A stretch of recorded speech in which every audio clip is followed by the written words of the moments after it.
المرة الماضية تكلمنا على بعض التحويلات النقطية الشهيرة، من بينها التحويل الحيادي. ورأينا أن التحويل الحيادي هو التحويل الذي يحول نقطة M إلى نفسها. الانسحاب، شفنا الانسحاب الذي يحول كل نقطة M إلى نقطة M فتحة، بحيث M فتحة يساوي شعاع ثابت B هو شعاع الانسحاب. وكنا رأينا التحاكي الذي مركزه أوميغا ونسبته ألفا تنتمي إلى R مجمع مع عدد واحد. هو التحويل الذي يحول نقطة M إلى نقطة M فتحة، حيث الشعاع أوميغا M فتحة يساوي ألفا أوميغا M. والآن سنرى الدوران الذي زاويته ثيتا لا تساوي 2 كابي، ومركزه أوميغا، لاحقته زد صفر، وكا ينتمي إلى زد، ينتمي إلى زد. الدوران هو التحويل النقطي المعرف من المستوي في نفسه يحول كل نقطة M إلى النقطة M فتحة، حيث هاتين الخاصيتين محققتين. المسافة أوميغا M فتحة تساوي المسافة أوميغا، أعيد، المسافة أوميغا M فتحة تساوي المسافة أوميغا M، وليست علاقة شعاعية وإنما علاقة ما بين المسافات. والزاوية المحصورة ما بين الشعاع أوميغا M فتحة وأوميغا M تساوي ثيتا زائد 2 كابي. والزاوية المحصورة ما بين أوميغا M وأوميغا M فتحة، الزاوية المحصورة ما بين أوميغا M وأوميغا M فتحة، أوميغا M وأوميغا M فتحة تساوي ثيتا زائد 2 كابي، وليس أوميغا M فتحة وأوميغا M. ثيتا لا يساوي 2 كابي، ثيتا تنتمي إلى R وتختلف عن 2 كابي، تسمى زاوية الدوران. والنقطة الثابتة من المستوي أوميغا هي مركز الدوران. ماذا نلاحظ من خلال هاتين المستويات؟ المسافة أوميغا M فتحة تساوي أوميغا M، الشعاع أوميغا، الزاوية المحصورة ما بين الشعاع أوميغا M وشعاع أوميغا M فتحة تساوي ثيتا زائد 2 كابي. المثلث أوميغا M فتحة هو المثلث متقايس الساقين. لماذا؟ لأن أوميغا M فتحة تساوي أوميغا M. المثلث أوميغا M فتحة متساوي الساقين، لأن أوميغا M فتحة تساوي أوميغا M. ثم الدوران يحافظ على الأطوال والمساحات، ويحافظ على أقياس الزوايا واتجاهها. الدوران يحافظ على الأطوال، سنرى فيما بعد كيف يحافظ على الأطوال والمساحات أيضا، ويحافظ على أقياس الزوايا واتجاهها. الدوران يحول مستقيما AB إلى مستقيم A فتحة B فتحة، والدوران يحول مثلثا ABC إلى مثلث A فتحة B فتحة يقايسه. ومساحة المثلث A فتحة B فتحة C فتحة تساوي مساحة المثلث ABC، والنسب هذو كلها تساوي 1. A فتحة B فتحة على AB لأنه يحافظ على الأطوال، و A يساوي A فتحة C فتحة على AC يساوي B فتحة C فتحة على BC يساوي 1. والدوران يحول دائرة مركزها E ونصف قطرها R إلى دائرة C فتحة مركزها E فتحة، صورة E بالدوران R ونصف قطرها R.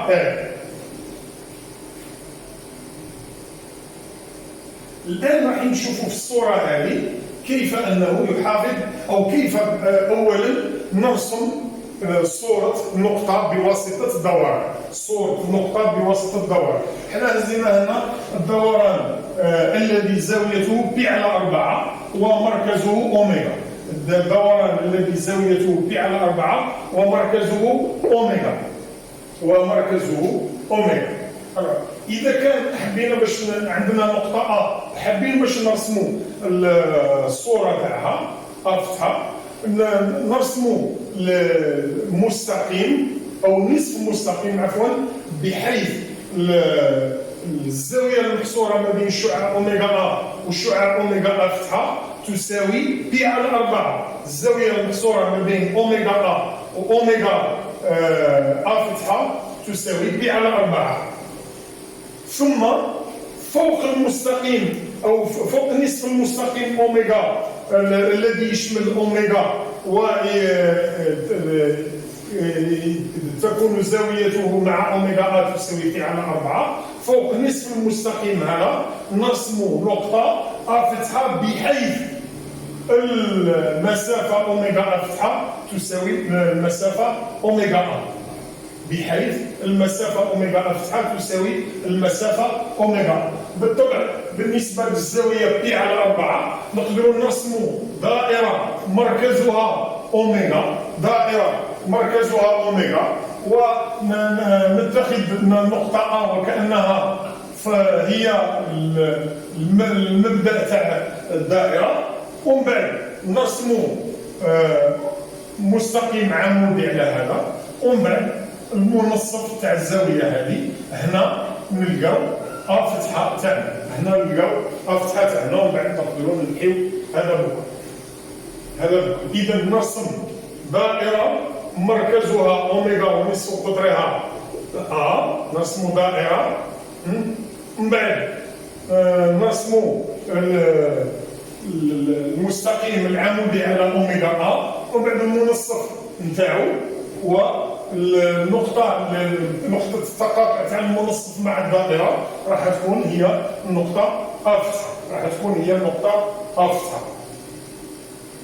هذا بالنسبة للزاوية بي على 4. بالنسبة للزاوية بي على 3 بالطبع راح نهزو هنا 1 على 2، نرسمو المستقيم العمودي ابتداء من 1 على 2 نلقاو هنا النقطة تاعنا.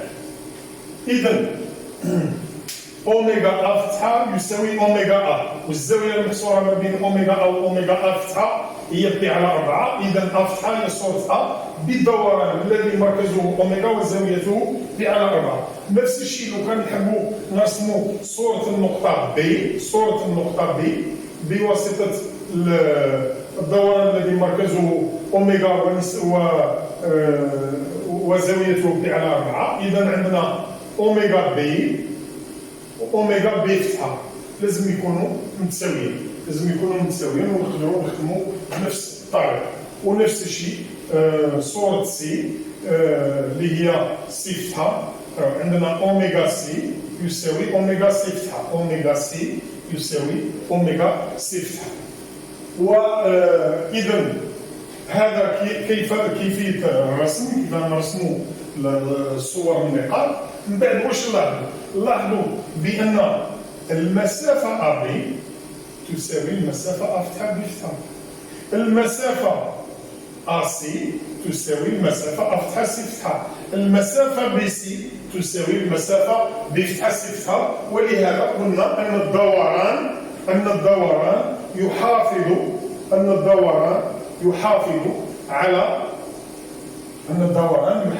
الاطوال، ويحافظ على المساحات، بمعنى ان مساحه المثلث ا بي سي هي نفسها مساحه المثلث ا فتحه بي فتحه سي فتحه، ويحول مثلثا الى مثلث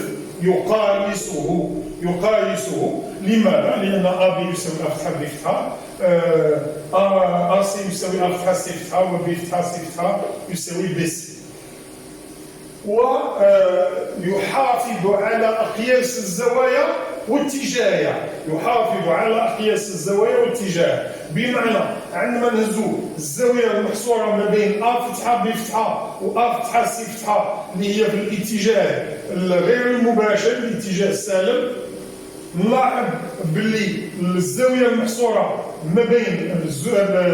ما بين شعاع ا بي والشعاع ا سي اللي هي ايضا في الاتجاه السالب، لاحظ بلي راهم متقايسين. اذا هو يحافظ على الاقياس ويحافظ على الاتجاه ونفس الشيء بالنسبة للزوايا الحر. وبالطبع الدوران يحول مستقيما إلى مستقيم لا يوازيه بالضرورة، وكثر شيء يوازيه في حالات خاصة عندما تكون الزاوية تساوي بي. إذا لا يوازيه عموما. نلاحظ بأن المستقيم أ فتحة ب فتحة لا يوازي المستقيم أ بي، أ فتحة سي فتحة لا يوازي أ سي، ب فتحة سي فتحة لا يوازي ب سي. يحول إذا المستقيم إلى مستقيم، يحول قطعة مستقيمة إلى قطعة مستقيمة، يحول مثلث إلى مثلث، يحول دائرة مركزها إي ونصف قطرها R إلى دائرة مركزها إي فتحة صورة إي بالدوران صورة إي بالدوران ونصف قطرها R. لماذا؟ لأنه يحافظ على المسافات. إذا يحول دائرة مركزها إي ونصف قطرها R إلى دائرة مركزها إي فتحة ونصف قطرها R. بالطبع هنا تلاحظوا معايا بأن إي فتحة هي صورة إي بدوران R، صورة أ فتحة صورة أ بدوران R إلى آخره.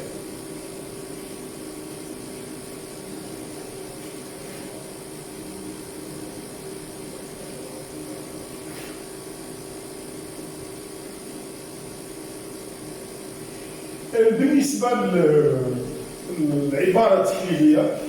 للعبارة التحليلية، للدوران هي ماناش راح نطول فيها، فقط نشوفوا الشكل تاعها فقط. العبارة التحليلية: الدوران الذي يحول نقطة ان ذات الإحداثيات إكس إيكغيك إلى النقطة ان فتحة ذات الإحداثيات إكس فتحة إيكغيك فتحة. إكس فتحة يساوي كوسينوس ثيتا إكس ناقص سينوس ثيتا إيكغيك، ولا إكس كوسينوس ثيتا ناقص إيكغيك سينوس ثيتا زائد إكس واحد، و إيكغيك فتحة يساوي إكس سينوس ثيتا زائد إيكغيك كوسينوس ثيتا زائد إيكغيك واحد. ثيتا هي زاوية الدوران، والنقطة الصامدة الوحيدة هي مركز الدوران. إذا الدوران يقبل نقطة صامدة وحيدة. الدوران يقبل نقطة صامدة وحيدة. ما هي؟ هي مركز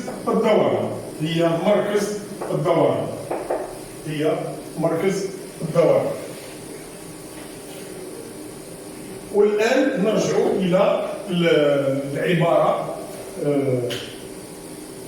العبارة المركبة المرفقة بالدوران. بالطبع هنا عندنا النتيجة مباشرة. راح نشوفوا كيف نوصلوا لهذه النتيجة. حنا واش اللي عندنا بالنسبة للدوران؟ عندنا الدوران R يرفق بكل نقطة N النقطة N فتحة، حيث واش اللي عندنا؟ دوران بالطبع الذي مركزه أوميغا وزاويته ثيتا. عندنا المسافة أوميغا N فتحة تساوي المسافة أوميغا N، هذه واحدة. والزاوية المحصورة ما بين أوميغا N وأوميغا N فتحة، الزاوية المحصورة ما بين أوميغا N وأوميغا N فتحة تساوي ثيتا. بالطبع زائد 2 كافي. كيف نترجم باستعمال الأعداد المركبة كون المسافة أوميغا N فتحة تساوي المسافة أوميغا N، علما أن زاد هي لاحقة النقطة N وزاد فتحة هي لاحقة النقطة N فتحة، وأوميغا لاحقته زاد صفر، وأوميغا لاحقتها زاد صفر اللي هي لاحقة المركز. إذا ما معناها أوميغا N فتحة يساوي أوميغا N؟ معناها، وهذه كنا شفنا التفسير الهندسي للطاولة والعمدة، وعرفنا باللي الطاولة هي في الحقيقة مسافة. المسافة أوميغا إم فتحة كنا شفنا باللي هي طويلة زد فتحة ناقص زد صفر، وتساوي طويلة زد ناقص زد صفر، تساوي طويلة زد ناقص زد صفر. وهذا معناه أن حاصل قسمة هذين العددين يساوي واحد. حاصل قسمة هذين العددين بمعنى أن طويلة زد فتحة ناقص زد صفر على زد ناقص زد صفر تساوي واحد. إذا ما معناها أن أوميغا إم فتحة تساوي أوميغا إم؟ معناها طويلة زد فتحة ناقص زد صفر على زد ناقص زد صفر يساوي واحد. الآن كيف نترجم العلاقة الثانية اللي هي معناها أوميغا إم فتحة الزاوية المقصورة ما بين أوميغا إم فتحة وأوميغا إم تساوي تيتا زائد 2 كابي، وهذه كنا شفناها في التفسير الهندسي للعمدة. التفسير الهندسي للعمدة هذه معناها أن عمدة ماذا؟ عمدة زد فتحة ناقص زد صفر على زد ناقص زد صفر يساوي تيتا زائد 2 كابي. إذا ماذا نلاحظ؟ نلاحظ أن العدد المركب زد فتحة ناقص زد صفر على زد ناقص زد صفر طويلته تساوي واحد وعمدته تساوي تيتا زائد 2 كابي. طويلته تساوي واحد وعمدته تساوي تيتا زائد 2 كابي. إذا يمكن كتابة هذا العدد المركب على شكله الأسي. يمكن كتابة هذا العدد المركب على شكله الأسي. ما هو الشكل الأسي تاعو؟ إذا عندنا زد فتحة ناقص زد صفر على زد ناقص زد صفر يساوي أسية إي تيتا. أسية إي تيتا لأن الطويلة تساوي واحد. أسية إي تيتا. دونك هذا الشكل الأسي للعدد المركب زد فتحة ناقص زد صفر على زد ناقص زد صفر. لماذا؟ لأن الطويلة تساوي واحد والعمدة تساوي تيتا. من هنا بضرب الطرفين في الوسطين ماذا نجد؟ نجد أن زد فتحة ناقص زد صفر يساوي أسية إي تيتا في زد ناقص زد صفر. زد فتحة ناقص زد صفر تساوي أسية إي تيتا في زد ناقص زد صفر. زد فتحة ناقص زد صفر تساوي أسية إي تيتا في زد ناقص زد صفر. إذا نعاود عندنا الدوران معرف بخاصيتين هندسيتين، وهو أن المسافة أوميغا إم فتحة تساوي المسافة أوميغا إم، والزاوية المحصورة ما بين أوميغا إم وأوميغا إم فتحة تساوي زاوية الدوران. ما معناها أن أوميغا إم فتحة تساوي أوميغا إم؟ معناها أن طويلة زد فتحة ناقص زد صفر تساوي طويلة زد ناقص زد صفر. ما ننساوش بلي لاحقة إم فتحة هي زد فتحة ولاحقة أوميغا هي زد صفر. لاحقة إم هي زد ولاحقة أوميغا هي زد صفر. إذا طويلة زد فتحة ناقص زد صفر تساوي طويلة زد ناقص زد صفر. ومن هنا نستنتجوا بلي طويلة العدد المركب زد فتحة ناقص زد صفر على زد ناقص زد صفر تساوي واحد. ما معناها الآن كون الزاوية المحصورة ما بين أوميغا إم وأوميغا إم فتحة تساوي تيتا؟ معناها أن العمدة تاع زد فتحة ناقص زد صفر على زد ناقص زد صفر تساوي تيتا. إذا نستنتجوا من هنا مادام عندي طويلة وعندي العمدة كيعود عندي عدد مركب نعرف الطويلة تاعو ونعرف العمدة تاعو نقدر نكتبوا الشكل الأسي. الشكل الأسي تاعو هو بالطبع الطويلة في أسية إي مضروبة في العمدة. زد فتحة ناقص زد صفر على زد ناقص زد صفر إذا يساوي واحد في أسية إي تيتا، يعني أسية إي تيتا بضرب الطرفين في الوسطين نجد أن زد فتحة ناقص زد صفر تساوي أسية إي تيتا في زد ناقص زد صفر. ومن هنا بالطبع راح نستنتجوا بلي زد فتحة يساوي أسية إي تيتا في زد ناقص أسية إي تيتا في زد صفر زائد زد صفر زائد زد صفر. بمعنى أن زد فتحة يساوي أسية إي تيتا في زد زائد واحد ناقص أسية إي تيتا كلش في زد صفر. الآن ممكن هذه أسية إي تيتا نوضعوها تساوي ألفا، واحد ناقص أسية إي تيتا في زد صفر تساوي بيتا. واش نوجدو بلي زد فتحة تساوي ألفا زد زائد بيتا، حيث ألفا عدد مركب أو عدد غير حقيقي، ألفا ليس عددا حقيقيا، طويلته تساوي واحد، طويلته تساوي واحد، وبيتا يساوي واحد ناقص ألفا في زد صفر، بمعنى أن زد صفر يساوي بيتا على واحد ناقص ألفا، بمعنى أن زد صفر يساوي بيتا على واحد ناقص ألفا. إذا ما هي العبارة المركبة للدوران؟ هي من الشكل زد فتحة يساوي ألفا زد زائد بيتا، حيث ألفا يساوي أسية إي تيتا، أسية إي تيتا، تيتا هي زاوية الدوران، ونلاحظ بلي طويلة ألفا تساوي واحد، وبيتا تساوي ماذا؟ واحد ناقص ألفا في زد صفر. ولهذا قلنا هنا بأن العبارة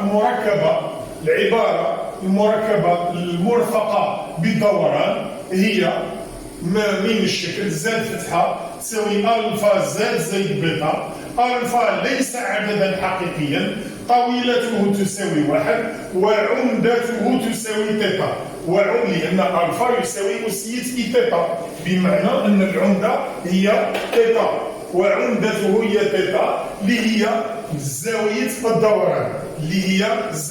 الدوران.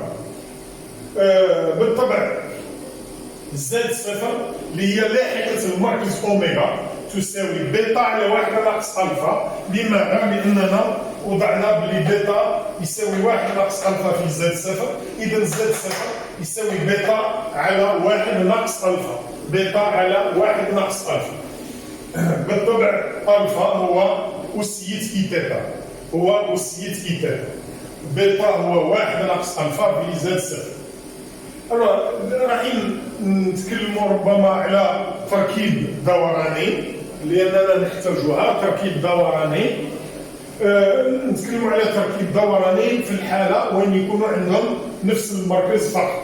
إذا تركيب دوراني لهما نفس المركز أوميغا وزاويتيهما تيتا وتيتا فتحة. إذا عندنا دوران مركزه أوميغا وزاويته تيتا، ودوران آخر مركزه أوميغا وزاويته تيتا فتحة. الحالة الأولى إذا كان تيتا زائد تيتا فتحة يساوي 2 كابي. إذا كان تيتا زائد تيتا فتحة يساوي 2 كابي. في هذه الحالة تركيب دوراني هو التحويل الحيادي. تركيب الدورانين هو التحويل الحيادي. إذا تركيب دورانين لهما نفس المركز ومجموع زاويتيهما يساوي 2 كابي. ما معناها 2 كابي؟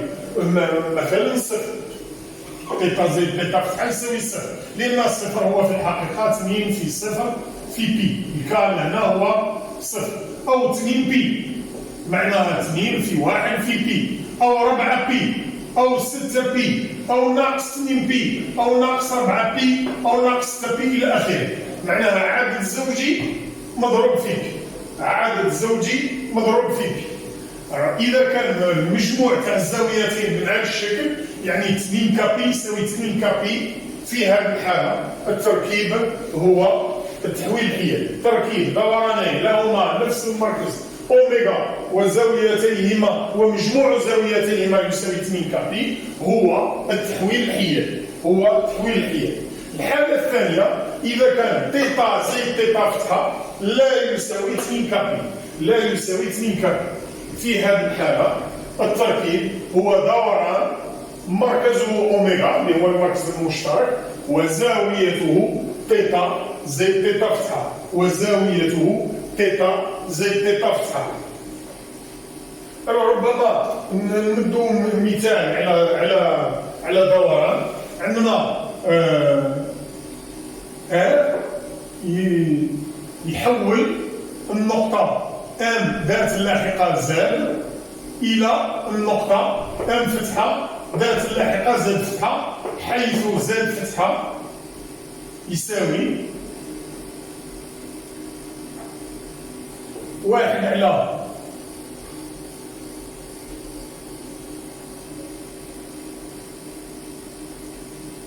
واحد على 2 زائد جذر 3 على 2 إي زائد زد فتحة يساوي 1 على 2 زائد جذر 3 على 2 إي زائد. هذا التحويل هذا لاحظوا باللي هنا الألفا تاعنا يساوي 1 على 2 زائد جذر 3 على 2 إي، والبيتا يساوي 0. الألفا يساوي 1 على 2 زائد جذر 3 على 2 إي، والبيتا يساوي 0.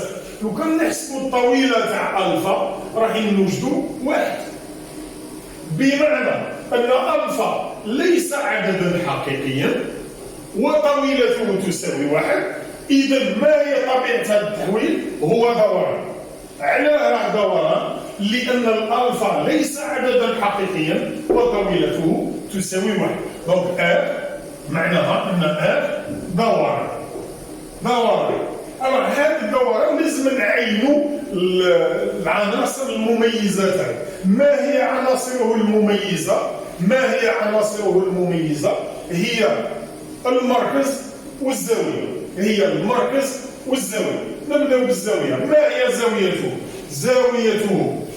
هي زاويته؟ هي تيتا تساوي عمدة ألفا. احنا نعرفوا نحسبوا عمدة عدد المركب، خاصة عند المركب ساكن كيما راح نلقاو بلي كوسينوس تيتا يساوي 1 على 2 وسينوس تيتا يساوي جذر 3 على 2، بمعنى أن تيتا يساوي بي على 3. إذا زاويته بي على 3. ما هو مركزه أوميغا لاحقته زد صفر يساوي بيتا على 1 ناقص ألفا. كنا شفنا بلي زد صفر يساوي بيتا على 1 ناقص ألفا. زد صفر يساوي بيتا على 1 ناقص ألفا، وبيتا يساوي صفر. إذا نوجدوا بلي زد صفر يساوي صفر، بمعنى أن مركزه هو أو. مبدأ المعلم. إذا نقدروا نخرجوا بنتيجة إذا كان بيتا يساوي صفر والتحويل هو دوران، مباشرة المركز هو أو. الآن ماذا ديالنا نطلعوا بزاف.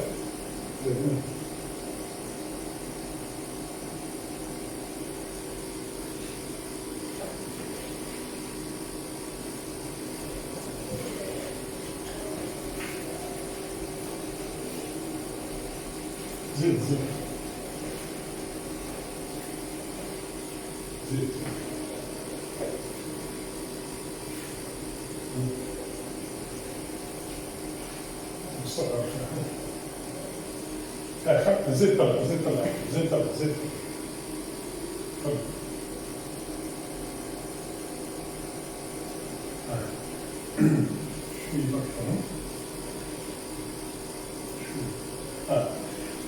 إذا كان كخلاصة الشيء اللي درسناه لحد الآن، إذا كان عندنا تي تحويل نقطي عبارته المركبة من الشكل زد فتحة يساوي ألفا زد زائد بيتا.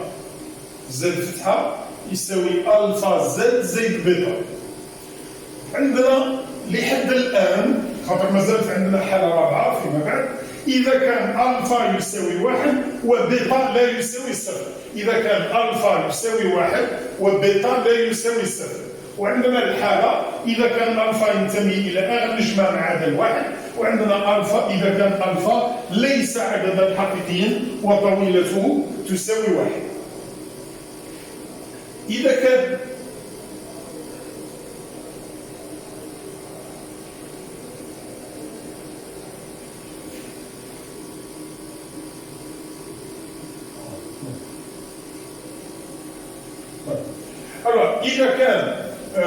ألفا يساوي 1 وبيتا لا يساوي 0، التحويل هو انسحاب شعاعه U لاحقته بيتا.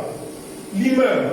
لأن إذا كان ألفا يساوي 1 بيتا لا يساوي 0 راح نوجدوا باللي زد فتحة يساوي زايد بيتا، وهذه كنا شفنا باللي هذه هي العبارة المركبة المرفقة بانسحاب شعاعه لاحقته بيتا. إذا كان ألفا يساوي 1، حنا بالطبع عندنا زد فتحة يساوي ألفا زائد بيتا. إذا كان ألفا يساوي 1 وبيتا لا يساوي 0، التحويل تي هو انسحاب شعاعه دي لاحقته بيتا. وإذا كان ألفا عدد حقيقي غير معدوم لا يساوي 1، إذا كان ألفا عدد حقيقي غير معدوم لا يساوي 1، في هذه الحالة التحويل هو تحاكي نسبته ألفا ومركزه أوميغا لاحقته زد 0 يساوي بيتا على 1 ناقص ألفا. إذا كان ألفا عدد حقيقي غير معدوم لا يساوي 1، بالطبع عندنا زد فتحة يساوي ألفا زائد بيتا، والألفا عدد حقيقي غير معدوم لا يساوي. في هذه الحالة التحويل تي تحاكي نسبته ألفا ومركزه أوميغا. ما هي لاحقة المركز؟ ألفا معلوم، ومركزه أوميغا لاحقته بيتا على 1 ناقص ألفا. وإذا كان ألفا ليس عددا حقيقيا وطويلته تساوي 1، ألفا ليس عدد حقيقي وطويلته لا تساوي 1، في هذه الحالة التحويل هو دوران. ما هي زاويته؟ زاويته هي عمدة ألفا. دونك تيتا، واش هي تيتا؟ في هذه الحالة تيتا هي عمدة ألفا. ما هو مركزه؟ هو النقطة أوميغا ذات اللاحقة بيتا على 1 ناقص ألفا. بيتا على 1 ناقص ألفا. بالطبع ألفا هو أسية إي تيتا، وبيتا هو 1 ناقص أسية إي تيتا في زد 0، و1 ناقص أسية إي تيتا في زد 0. إذا عندنا لحد الآن 3 حالات. إذا كان ألفا يساوي 1 بيتا لا يساوي 0 انسحاب، ألفا عدد حقيقي غير معدوم لا يساوي 1 تحاكي، ألفا لا ينتمي إلى وطويلته تساوي 1 هو دوران.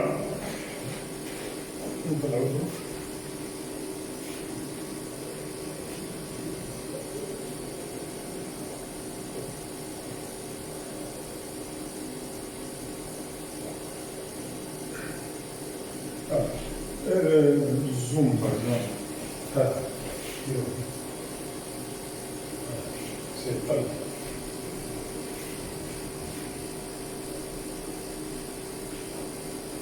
إذا عندنا الجدول التالي عندنا التحويل تاعنا يعرفوا بواسطة العبارة المركبة المرفقة بهذا التحويل، ويطلب منا باش نعينوا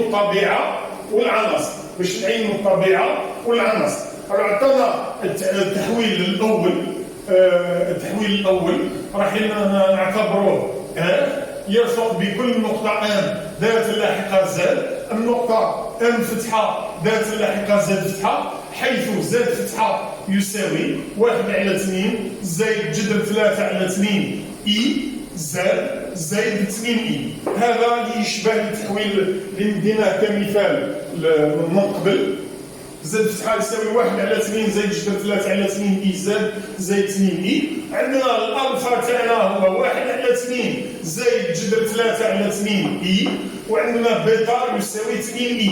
لاحظ بان الفا لا ينتمي الى اف، والطويلة تاعو عندما نحسبوها نلقاوها تساوي 1 على 4 زائد 3 على 4 صافي 1 وجذر 1. إذا طويلة ألفا تساوي 1 والألفا لا ينتمي إلى أ حسب الشيء اللي شفناه من قبل، معناها أ دوران. مادام راه دوران كيفاه نوجدوا الزاوية تاعو؟ زاويته هي عمدة ألفا، هي عمدة ألفا، وعمدة ألفا بالطبع هي بي على 3 زائد 2 كابي. ونقدروا نوجدوها بسهوله. لماذا؟ لان كوسينوس تيتا يساوي 1 على 2 وسينوس تيتا يساوي جذر 3 على 2. إذا واش راح نكتبوا هنا؟ راح نقولوا بلي طبيعة التحويل وعناصره المميزة هي ما هضرناش على زلنا ما هضرناش على المركز. مركزه أوميغا لاحقته ماذا؟ زد صفر يساوي بيتا على 1 ناقص ألفا. بيتا على 1 ناقص ألفا معناها 8 إي على 1 ناقص العدد هذا، يعني 1 على 2 ناقص جذر 3 على 2 إي، ويساوي 2 إي على 1 على 2 ناقص جذر 3 على 2 إي، ويساوي 2 إي في 1 على 2 زائد جذر 3 على 2 إي، جذر 3 على 2 إي على 1 على 2 ناقص جذر 3 على 2 إي في 1 على 2 زائد جذر 3 على 2 إي. عندما نديروا الحساب ندخلوا نديروا الحساب باستعمال آلة حاسبة بالطبع، ويساوي 2 إي في 1 على 2 معناها إي، 2 إي في جذر 3 على 2 إي معناها ناقص جذر 3 لأن إي في إي يساوي ناقص 1، 2 تروح مع 2 تبقى لنا جذر 3 على ماذا؟ وعندنا 1 على 4 زائد جذر 3 على زائد 3 على 4 معناها 1 على 1. إذا نوجدوا ناقص جذر 3 زائد إي. إذا لاحقة المركز هي ناقص جذر 3 زائد إي. إذا كخلاصة ما هي طبيعة هذا التحويل؟ ما هي عناصره المميزة؟ هو دوران زاويته بي على 3 ومركزه أوميغا لاحقته ناقص جذر 3 زائد إي. لاحقات على المركز ناقص جذر 3 زائد. في الحالة الثانية يطلب منا باش نفهموا العكس، يعني يعطينا الطبيعة والعناصر المميزة ويطلب منا باش نلقاو العبارة المركبة المرفقة بهذا التحويل. قالنا عندكم تحويل تحاكي نسبته 3 ومركزه أوميغا إحداثيها 1 2. ما معناها نسبته تساوي 3؟ معناها أن الألفا يساوي 3. ما معناها أن أوميغا إحداثيها 1 2؟ معناها أن زد صفر يساوي 1 زائد 2 إي، 1 زائد 2 إي. وزد صفر ما هو زد صفر؟ هو بيتا على 1 ناقص ألفا. معناها بيتا على 1 ناقص ألفا يساوي 1 زائد 2 إي، والألفا معلوم، الألفا هو 3. إذا عندنا بيتا على ناقص 2 يساوي 1 زائد 2 إي. إذا ماذا نجد؟ نجد بأن بيتا يساوي ناقص 2 ناقص 4 إي. ومنه العبارة المركبة المرفقة بها التحاكي هي زد فتحة تساوي 3 زد، لأن العبارة المركبة من شكل ألفا زد زائد بيتا. ألفا هو 3 وبيتا هو ناقص 2 ناقص 4 إي. كمثال ثالث أعطانا هذه المرة العبارة المركبة وقالنا القاو الطبيعة والتحويل تاع طبيعة التحويل والعناصر المميزة إذا واش لاحظوا باللي الألفا لهنا يساوي 1 وبيتا يساوي 1 ناقص 2 إي لا يساوي 0. مادام ألفا يساوي 1 وبيتا لا يساوي 0 إذا فهو انسحاب. إذا ما هي طبيعة هذا التحويل؟ هو انسحاب. ما هو شعاعه؟ شعاعه دبليو مثلا لاحقة الشعاع 1 ناقص 2 إي. بيتا يساوي 1 ناقص 2 إي. وربما نخليو هادو إلى الحصة الجاية باش نديروهم. اللي هما عفوا ايجاد العباره المركبه للدوران الذي زاويته ب على 2 ومركزه اوميغا لاحقته 1 ناقص اي. هذا ما نديروش لان مازال ما درناش، مازال ما درناش التحويل هذا. نديرو هذا الانسحاب، نديرو هذا ونديرو الاخير هذا اللي هو زد فتحه، نصلحوه برك، زد فتحه يساوي 3 يساوي اذا زد فتحه يساوي زد زائد 3 ناقص 3 زد فتحه يساوي زد زائد 3 ناقص 3